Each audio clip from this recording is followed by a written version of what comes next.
Hello you guys, welcome back to my channel. Today I'm going to be bringing you an update, bump date on baby girl. I know it's been a little while, but I want to go ahead and get into the video. So if you are new to my channel, my name is Rashonda. I'm expecting my fourth baby, who is my first baby girl. I have twin 5-year-olds, a 2-year-old, and me and my husband are very excited to finally be getting a girl because we've been wanting a girl for a very long time. So if you're interested in this video and you like to see more videos like it, go ahead and hit that thumbs up button for me, and please subscribe. Okay, let's get into it. And if you guys see me looking down, it's because I have all my notes here on the phone. So week 32 I think is where I left you guys. So for week 23 is where I left you guys. So for week 23, I have here, my heartburn is so bad, was so bad for week 23.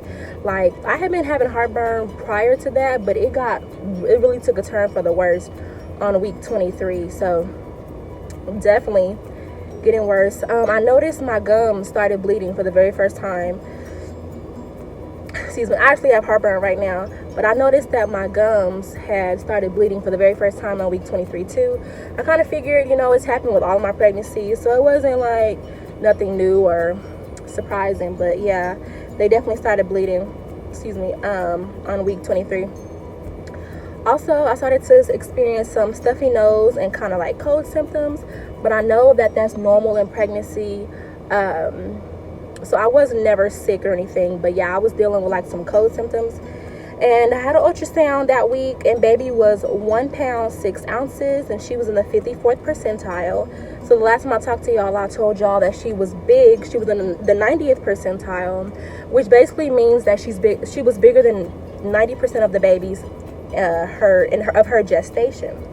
So then she went down to 54th percentile. So she's leveling out, and I'm happy, you know. And so that's all for week 23. For week 24, the heartburn had got so bad, y'all. So at 24 weeks, basically I'm 6 months. So the heartburn had got so bad, y'all. Like, I was popping those Tums, and you can only take 5 a day, like in a 24-hour period when you're pregnant. I was popping those Tums. I'm sorry, y'all.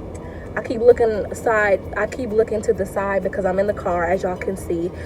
I had to do a quick video for y'all because I know I've been behind on this video, so I wanted to get this out for y'all. So yeah, I'm in the car, don't mind. Okay, so yeah, the Tums were not helping me at all. Like, literally, I was popping all 5 of them and nothing was working. And I had the extra strength ones. Also for week 24, I have here that the kicks are getting more painful. They're getting very strong. Like, so for my other pregnancies, I've had all boys prior to this, and I had kicks, but none of them were like painful. But these kicks that I had dealt with her, week 24, like, they started hurting, like enough for me to yell out and scream out, like out of the middle of nowhere, because it would hurt so bad. Also for week 24, my pelvic bone started popping so bad.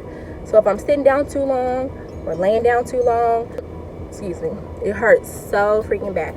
If you've never experienced like pressure of a big baby and your pelvic bone popping, boy, you do not want to experience that. It's not fun. So then that's all for week 24. So for week 20, I'm kind of speeding through this because I know I haven't seen y'all in 4 weeks. So I'm actually going to be covering week 23 all the way to week 27. So a whole month. So for week 25, I put here that it's getting harder to cook dinner and grocery shop because I'm so fatigued. Like, and just the heat and being in the kitchen trying to cook. It's the summertime. It's just way too much on me. Like, even if I have my air conditioning blasting, it's just way too much. So I would get like very fatigued, very lightheaded, very dizzy, and then I would have to like take a break. Can't grocery shop either because walking for a long time makes me like dizzy and fatigued, and I can't do it.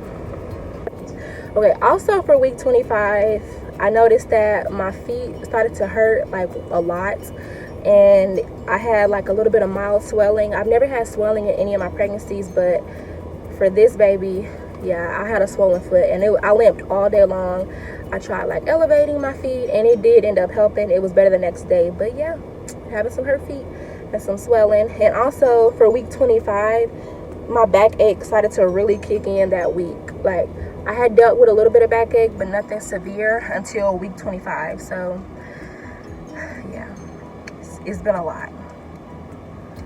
That's it for week 25. For week 26, I got back to the cold symptoms, and I kind of started to feel like, you know, that weird stuffy nose. They say that it's like that sinus pressure kind of comes a lot in pregnant people, kind of comes and goes. So I did start kind of feeling that. For week 26, I also put on here, I can no longer lay on my back or I struggle to breathe. So when I try to lay on my back, basically, my heart will start skipping beats. So yeah, I basically have to lay elevated, and I can't lay flat on my back to sleep anymore. I have to lay either on my side or slightly elevated, or I cannot breathe. Okay, and also I put on here, I'm very breathy. I'm starting to notice that I'm just like winded all the time. Like now, when I'm talking for a long time or when I'm doing a lot of walking, I get very winded, and I can't stand in like long lines without feeling dizzy and weak. Like, we'll bring me back to the whole grocery store thing. That was for week 25.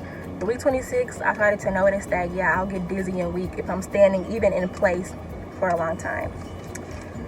Last but certainly not least, week 27, I started to notice the Braxton Hicks coming almost every single day.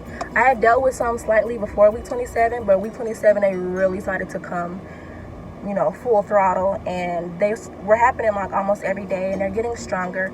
They're not super bad, but to the point where I have to sometimes sit and breathe through them. But it's just my body getting ready for labor because she is bigger.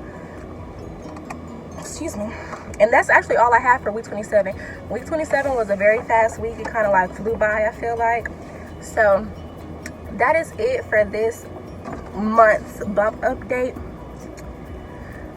So yeah, that's basically was week 23 through 27. And what I will do is I will come back and I will tell you guys what's going on. I have a doctor's appointment, and I will get to share with you guys all the information about how much she weighs. I may be able to show you guys, kind of like basically give you some insight on what's going on with her. Thank y'all so much for watching.